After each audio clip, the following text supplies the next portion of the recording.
You're listening to episode 241 of The Secular Buddhist.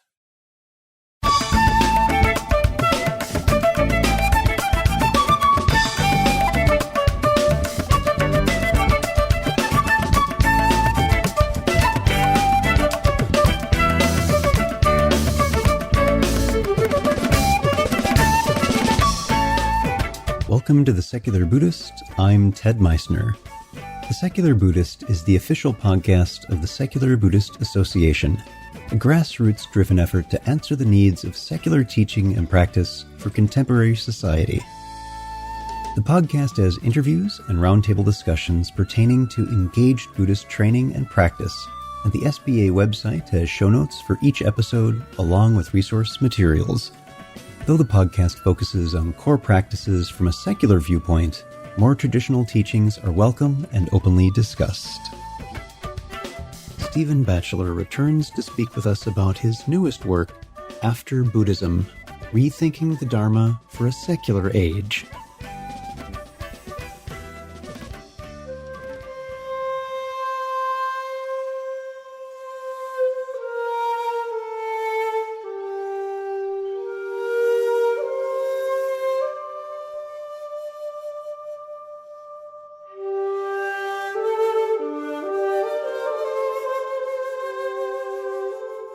Hi everyone.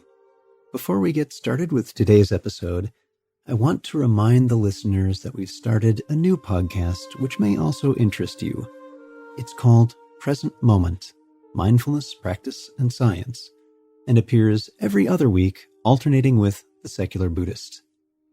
You'll find many of the same guests you've enjoyed and learned from here, as well as new researchers, teachers, and practitioners. You'll find Present Moment in the Science and Medicine section of iTunes, in Natural Sciences, or just do an iTunes store search for mindfulness and look in the results in the podcast section. You can also visit the website, presentmomentmindfulness.com. Thanks for checking it out, and if you like what you hear, please feel free to share it with others. As we think about the historical veracity of the Buddhist tradition, we may have an accidental tendency to miss some of the more compelling human elements of the story. We forget that these were likely real people with real motivations, hopes, dreams, and suffering in their lives. By considering this not merely as a backstory, but integral to the full and beautifully complex portrait of early Buddhism, we may gain a deeper understanding and appreciation for the richness of that lived human experience. Stephen Batchelor is a contemporary Buddhist teacher and writer, best known for his secular or agnostic approach to Buddhism. Stephen considers Buddhism to be a constantly evolving culture of awakening rather than a religious system based on immutable dogmas and beliefs. In particular, he regards the doctrines of karma and rebirth to be features of ancient Indian civilization and not intrinsic to what the Buddha taught. Buddhism has survived for the past 2,500 years because of its capacity to reinvent itself in accord with the needs of the different societies with which it has creatively interacted throughout its history. As Buddhism encounters modernity, it enters a vital new phase of its development. Through his writings, translations, and teaching, Stephen engages in a critical exploration of Buddhism's role in the modern world, which has earned him both condemnation as a heretic and praise as a reformer. So sit back, relax, and have a nice jasmine silver needle tea. Our guest today is Stephen Batchelor, and we are in one of these happy, rare circumstances where we get to do the interview in person. We're together at Barrie Center for Buddhist Studies. Stephen, thank you very much for speaking with me today. Thank you, Ted. Yes, we're in Barrie. It's a beautiful fall day, brilliant sunshine, and we're in the middle of a course in which I'm exploring many of the themes that I introduce in my new book. In fact, this is a book tour. I've been in LA, Minneapolis, Cambridge, Barry, and I'll end up in New York next week.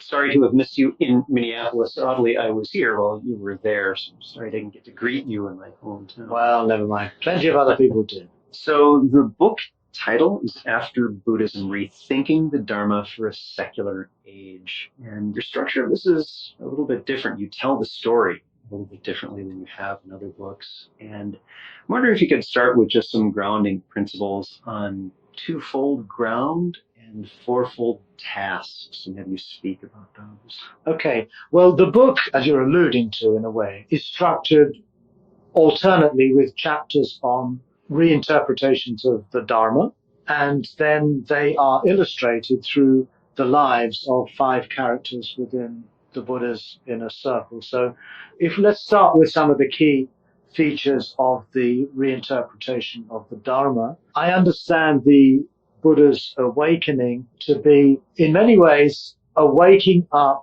to 2 core principles, 2 grounds, as it were.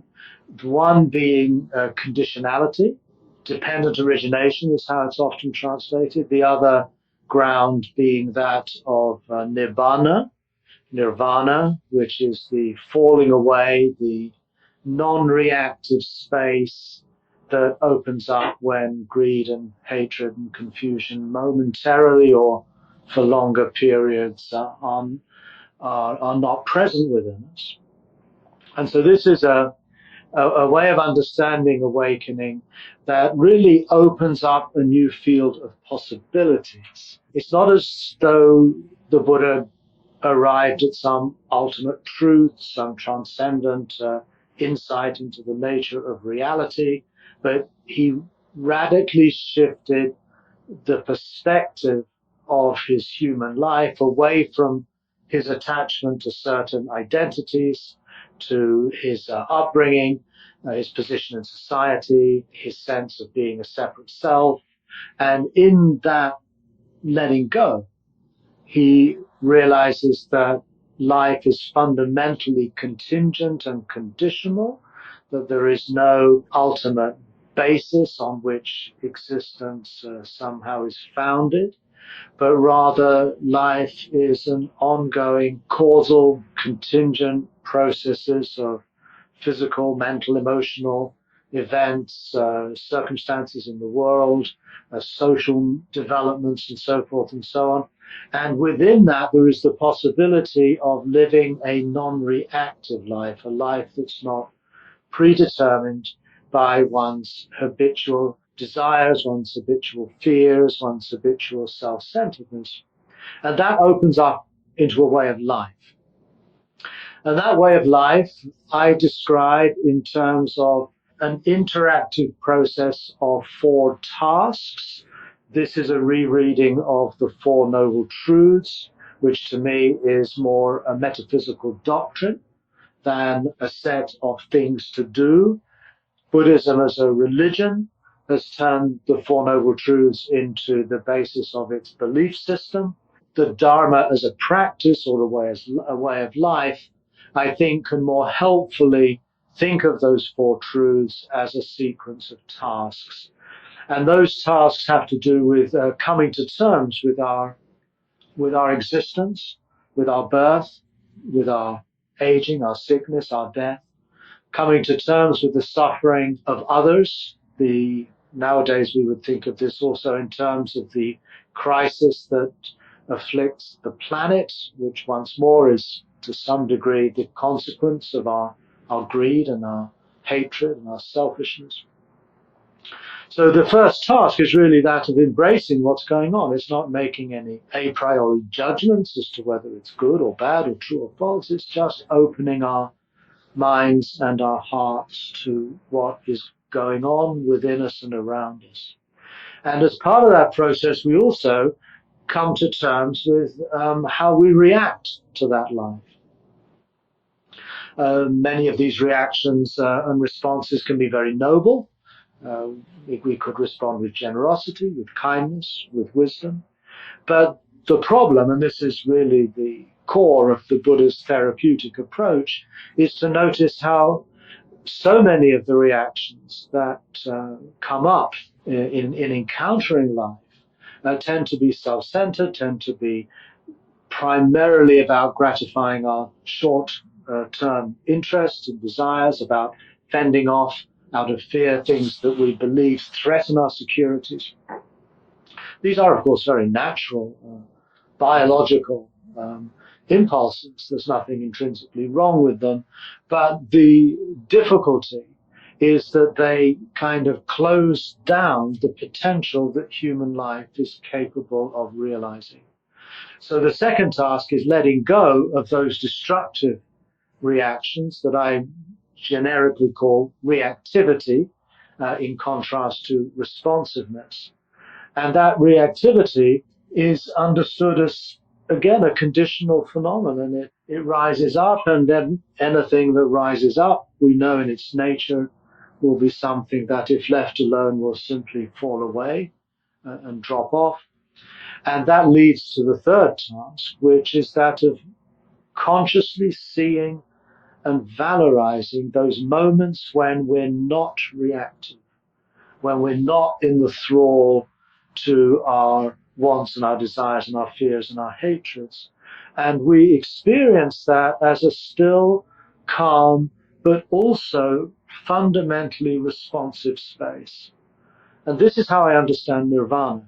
Nirvana being the second of the two grounds, one being conditionality, the second ground being that of nirvana itself, which is not just a passive transcendent state of enlightenment or whatever, but rather a space that opens up new possibilities.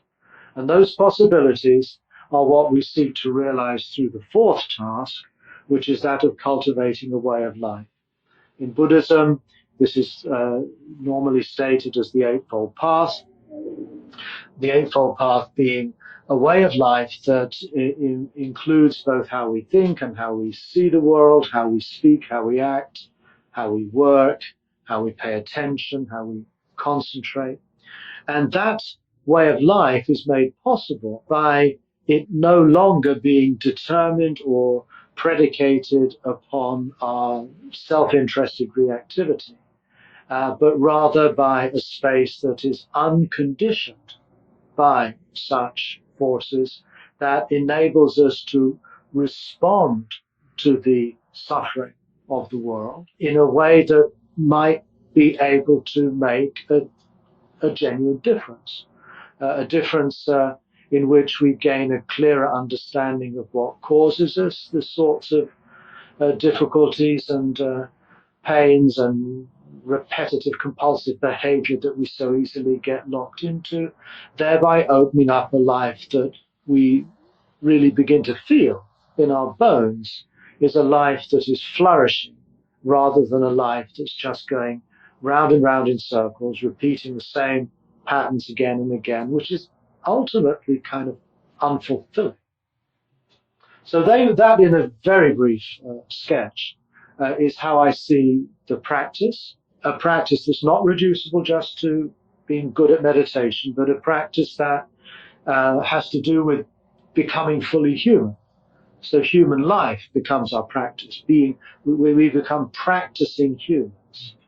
And that, I feel, is really the way that the Buddha opened up from the grounds of conditionality, non-reactivity, that unfold into a fourfold task in which we are enabled to realize what we are capable of as human persons and human communities.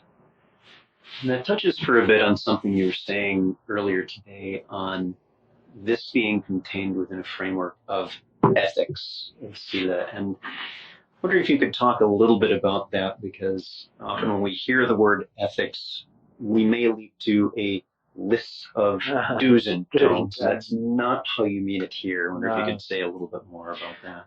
Yeah, you see, I see this practice, the one I've just outlined, in fact, as an ethical life. But by ethical, I don't mean moral. Sometimes today we confuse these two ideas. We think that ethics and morality are more or less synonymous. And we tend, I think, when looking at it that way, to think of ethics slash morality as about adhering to a certain body of precept, which of course is part of it, of course. But one of the things that the Buddha describes when one enters the stream of this way of life or Eightfold Path is that what falls away is moral rules, usually translated as something like rites and rituals, but actually it's sila, virtue or morals, and bata, rules or rituals, if you like.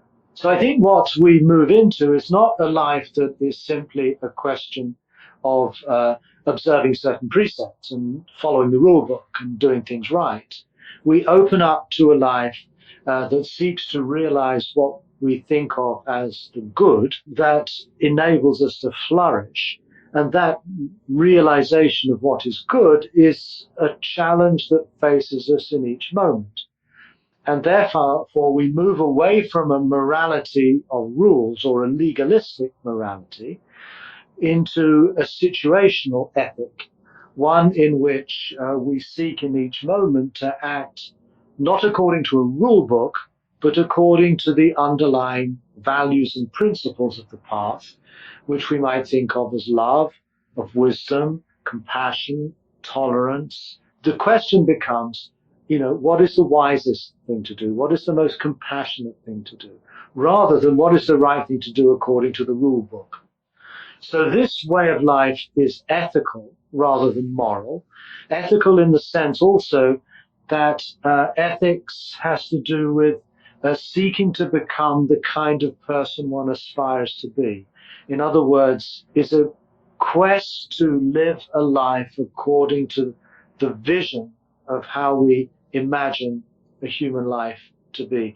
In Buddhism, this optimal human life is modeled on the life of the historical Buddha, as well, of course, of many of the teachers in the tradition who are exemplary in their lives.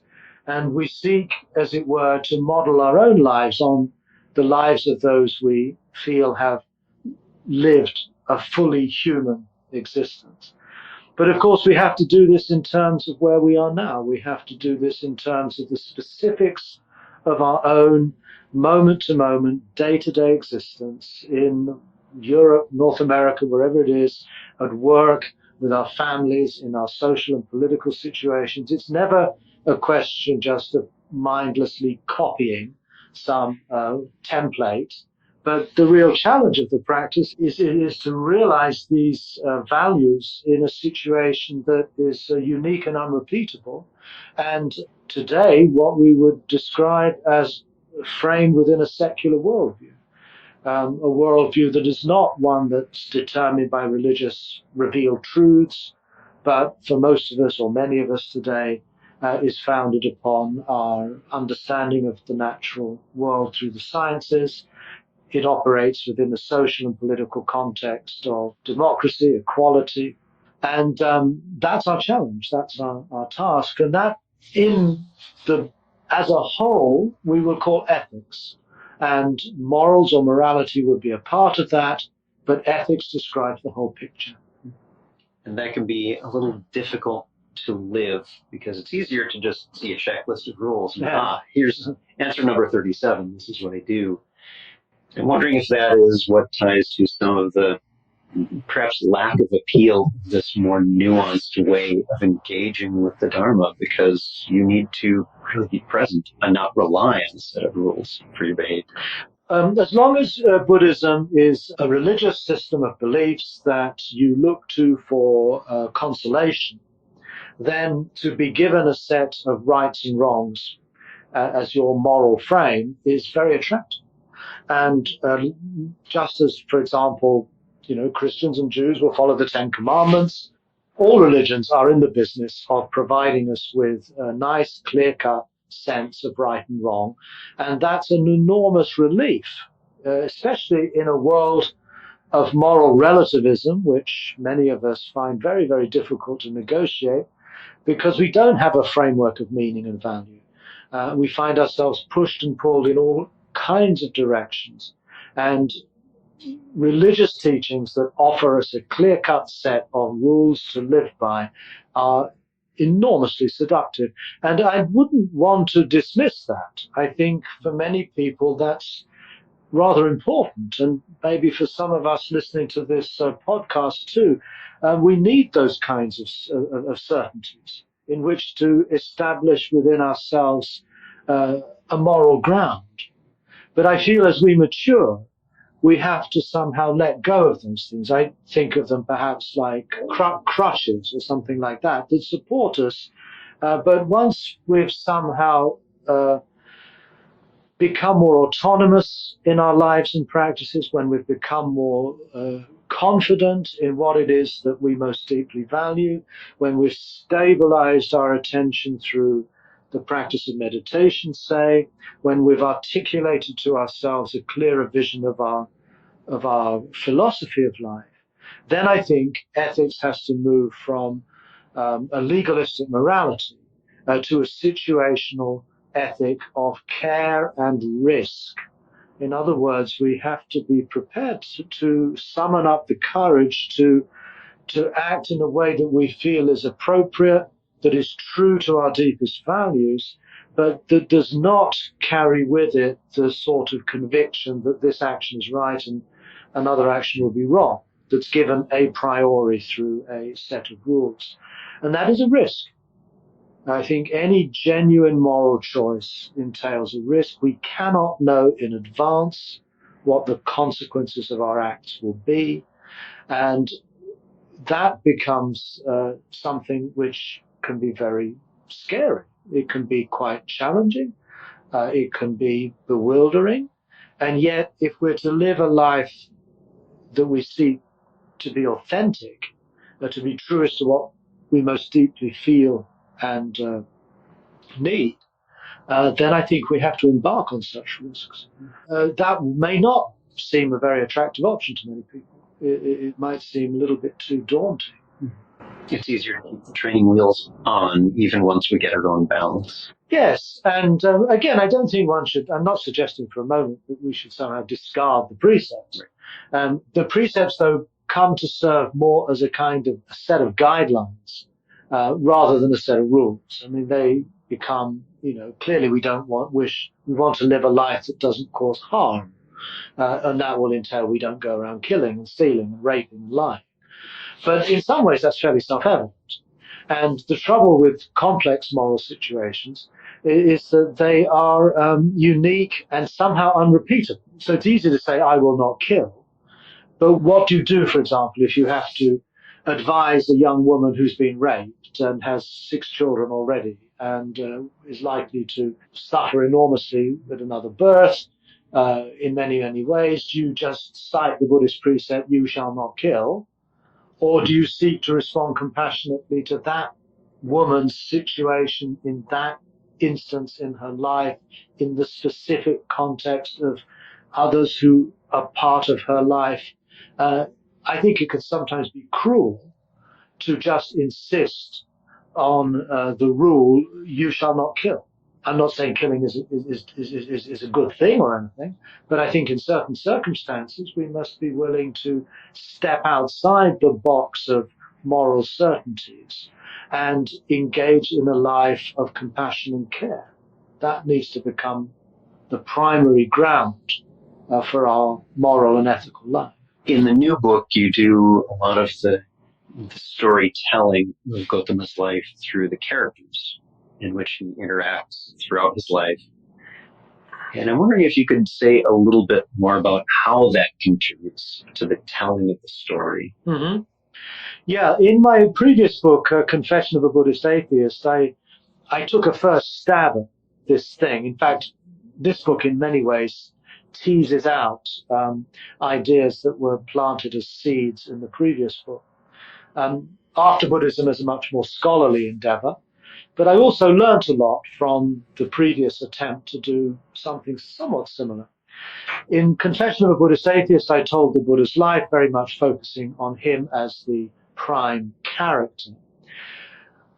What I've done in this book is to try to bring him alive, not through a minute examination of his deeds, but rather through seeing how he interacted with people in his inner circle, and through those dialogues, which are recorded in the Pali Canon, we begin to catch in each relationship a different facet of the Buddha himself, because the Buddha isn't just some neutral figure who has a stock set of teachings that he just delivers irrespective of the person to whom he's speaking, and he says exactly the same thing. No, the Buddha's teachings are dialogical in many instances, and what we then find is that those dialogues, because they are addressed to a different kind of person, they reveal different nuances, not only in the teaching,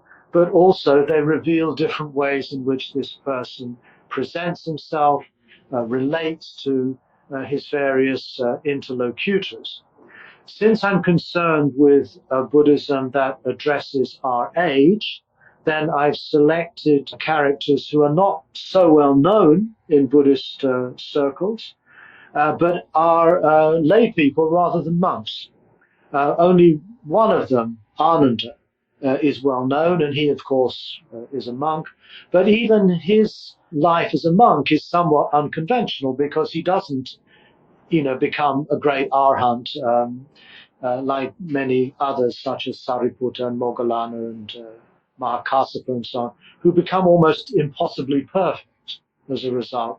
Ananda retains very much his humanity. He's berated by some of the other monks because he hasn't achieved arhatship, but there's also elements that make him profoundly sympathetic. He was, in a sense, the Buddha's interface with the world, his secretary, the person who champions the women, for example, and a very endearing character. But three of the other characters are Mahanama, the Buddha's cousin, who basically took on the job of running Sakya that Gautama might well have had to do had he not left home. He's a figure who appears a great deal in the canon. He never becomes a monk. He's involved in the thick of worldly business, political business, and he has an enormous struggle.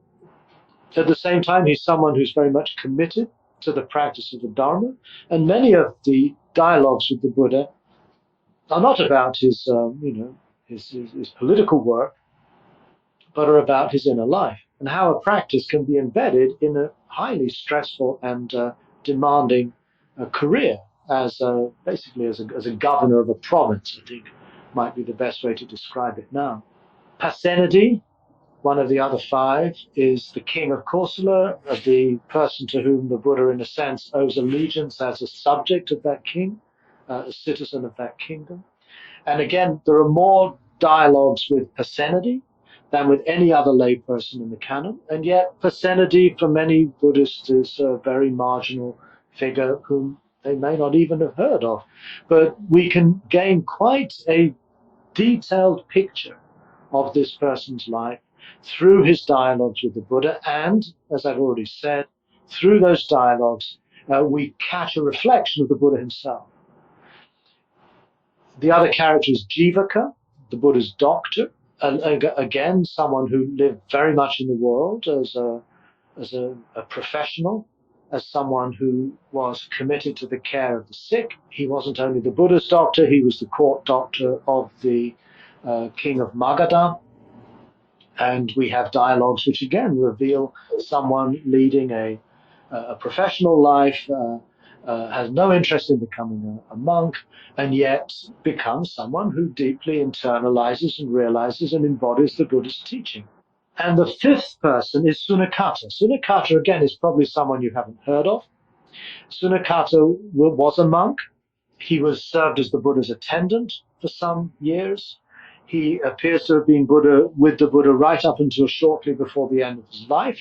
And this is the story around which this is the event around which the story turns, is that he betrays the Buddha. He disrobes, and then he denounces the Buddha to the assembly at Vaishali, which is a kind of parliament, and in a way becomes a traitor to the cause. And this is surprising because one believes, perhaps rather idealistically, that anybody who had had such proximity with the Buddha would be overawed and overwhelmed by his wisdom and his compassion and so on and so forth. But here we have someone who has done just those things and yet still feels betrayed, let down by the Buddha and denounced. And that's a very tragic story. But it's again through those kinds of stories that tend to be overlooked in traditional Buddhism that we gain a glimpse not just of the Buddha's humanity, but also of the fact that he too is subject to the betrayals and the vicissitudes and the disasters of social and political life.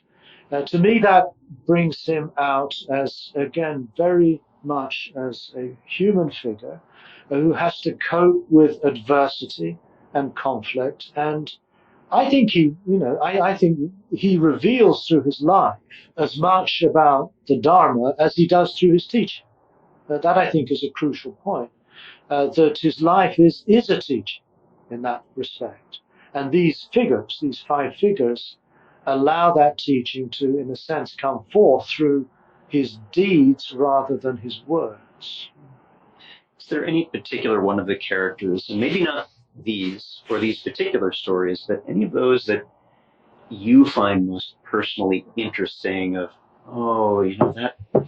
that really resonates, that's really intriguing right there? Well, one character who appears briefly in the book is a character called Sarakani the Sakya. And Sarakani dies during the Buddha's life, and the Buddha declares that Sarakani was a stream entrant. But when his fellow Sakyans learn of this, they say, well, how can that be possible? How on earth could Sarakani be a stream entrant? Because Sarakani was someone who was unable to really practice because he drank intoxicating drink. And so Mahanama, the cousin who's the head of Sakya, goes to the Buddha to sort of get some clarification on this. And the Buddha says, if one could say of anybody, this person was one who had gone for refuge to the Buddha, the Dharma, and Sangha over a long time, and thereby become a stream entrant, it is of Sarakani the Sakyan that one could say this. Now, this story, again, doesn't sit too comfortably with the popular notion of the stream entrant, who's a sort of advanced, sort of mystical practitioner almost nowadays. It shows that stream entry has to do more with a turning around in the depths of oneself of the core commitments of one's life. It doesn't mean that one becomes some sort of perfect person. It shows that Sarakani, despite his weaknesses, is nonetheless a person who is whose life is committed to these values, and he seeks, however imperfectly and with whatever degree of failure, to realize them. And in this sense, Sarakani, as a stream entrant, is part of the noble community, the Arya Sangha. He's a person who embodies in his life these values, but does not in his life lead, let's say, a perfect moral existence.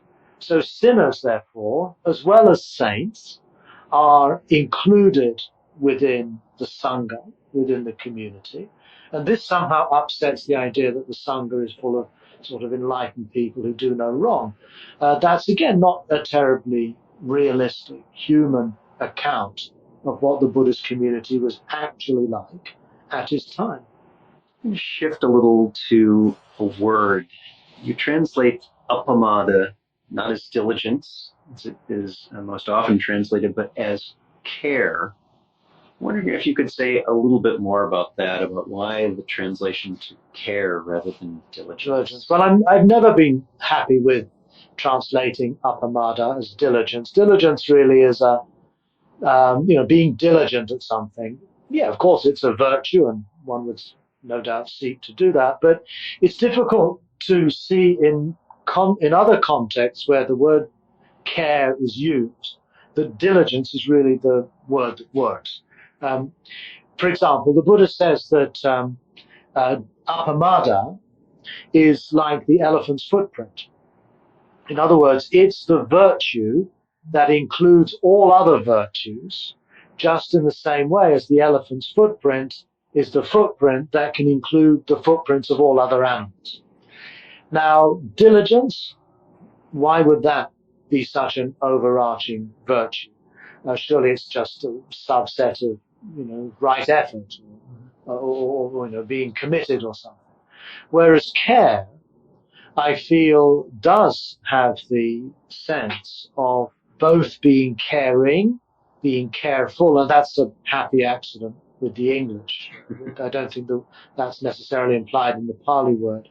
But the care, I think, we could understand as a virtue that includes all other virtues. That the practice of the Dharma, be it through wisdom, be it through compassion, be it through mindfulness, be it through concentration, these are ways of practicing a caring and careful relationship to life. The Buddha also uses care as in his very last statement before he dies. He says you should tread the path with apamada, with care. But also when we pick apart the etymology of apamada, it's actually a negative term. A means not, and pamada means something like drunkenness, out of controlness, literally. So pamada is the sort of chaotic, scattered, bewildered condition that we live in when simply driven by the impulses of our attachments and fears and so on. That is a pamadic existence. Apamada is therefore the opposite of that. Now, the opposite of that to me is not diligence. It's something far more inclusive. It's a life that somehow gained a degree of control, a life that somehow achieved a degree of carefulness and a degree of caring. But possibly the passage that supports the rendering of care most usefully is in one of the dialogues with Pasenadi, where care is associated with protecting what you value. The person who lives with care is one who protects the community, that protects the society, and something that we seek to protect is something we care for. It's difficult to say something we're diligent about. Mm-hmm. There, I think it breaks down quite badly. And that, I think, is probably where, through the association with protection or guarding something that we value, that the notion of care comes through perhaps most strongly in this term. And again, I'm not the first person to have used this word care. I actually borrowed it from a German scholar called Ernst Steinkellner, who translates apamada as wachsame Sorge in German, which means wakeful care. So that's been my inspiration. And I agree with him. I think it works really rather well. I think in the interest of time, we'll probably put off to a future date a discussion of Buddhist apologetics. Yes. And that's just too big for us to target here. But I do want to chat for a little bit about a new project that you're working on, Bodhi College. Maybe you could say more about that. Yeah, the Bodhi College was started operating in September of this year, 2015. And it's an initiative that was set up by a group of us who have found that we think along very similar lines. And that is myself, Christina Feldman, Kinchana Weber, and John Peacock. And we've spent the last couple of years trying to figure out how we can set up a study and practice institute that will provide a framework for the study primarily of what we call early Buddhism. Early Buddhism is not the same as Theravada Buddhism. It's those teachings of the Buddha that we find in the earliest texts, primarily the Pali texts and equivalents in Chinese mainly. And these teachings we give primacy to. We're not interested in teaching Buddhism as it has already been worked out in different orthodox systems. So Theravada Buddhism, which does have the Pali discourses as its canonical foundation, is nonetheless primarily a system of interpretation devised by Buddhaghosa about 1,000 years after the Buddha, and in that case is actually no more ancient than Mahayana Buddhism or Zen Buddhism. They're all starting around the same time. So we want to go back to the historical figure of the Buddha. We want to go back to the teachings that he gave in these discourses before they became part of an orthodoxy. And in doing so, I think we begin to recover something very radical in the Buddha's teaching. We begin to see how his teaching is very much a response to a human world that had not yet become Brahmanized. It wasn't yet the India that we have in our popular imagination. It's a world actually, in some respects, more similar to that which gave rise to the Hellenistic philosophies, the Stoics and the Epicureans and the Skeptics. We get back to a very early period, and we're very fortunate now that the historians are able to provide us with a much clearer picture of 5th century BCE India, a much clearer picture of the social, political, economic, religious context within which the Buddha taught. And at the same time, scholars are also now getting a slightly clearer picture of what passages in the early texts are perhaps of an earlier date, what are somewhat later, which reflect maybe more orthodox views that occurred at a subsequent period. So I think we're at it's a very good time right now to actually establish a college that can offer courses. We have week-long standalone courses. We have two-year programs, modular programs. These are taking place in Europe, by the way, not in the United States. We're primarily in Britain, but we're also running programs in Switzerland, in Germany, in Italy. And we see this very much as a European venture. There's nothing like this available in Europe at the moment. And I think particularly through the advent of mindfulness in so many fields of contemporary life, we're basically providing an educational framework for those who are drawn to the Dharma through their practice of mindfulness, but are seeking now a deeper ethical and a philosophical context within which to flesh that practice out into a much fuller practice, really, of becoming fully human. And I feel that the source materials that we find in these early texts are arguably best suited to fleshing out the mindfulness movement. And again, we're getting a lot of interest from people from that world who have been inspired by, and even transformed, I would argue, by these practices of MBSR and so on, but are looking now for a more secular philosophy and ethic, and one, too, that is rooted in the same sources from which mindfulness originated. So in some ways, what we're trying to do is to do for Buddhist ethics and Buddhist philosophy what MBSR and MBCT have done for Buddhist meditation. Thank you, everyone listening to the podcast. You can find out more about that on Stephen's website, and that for Bodhi College I'll be linking to, as well as to the book, After Buddhism. Stephen, thank you very much for speaking with us today. Thank you, Ted. It's been a very, very nice conversation. And now we must get back to our retreat.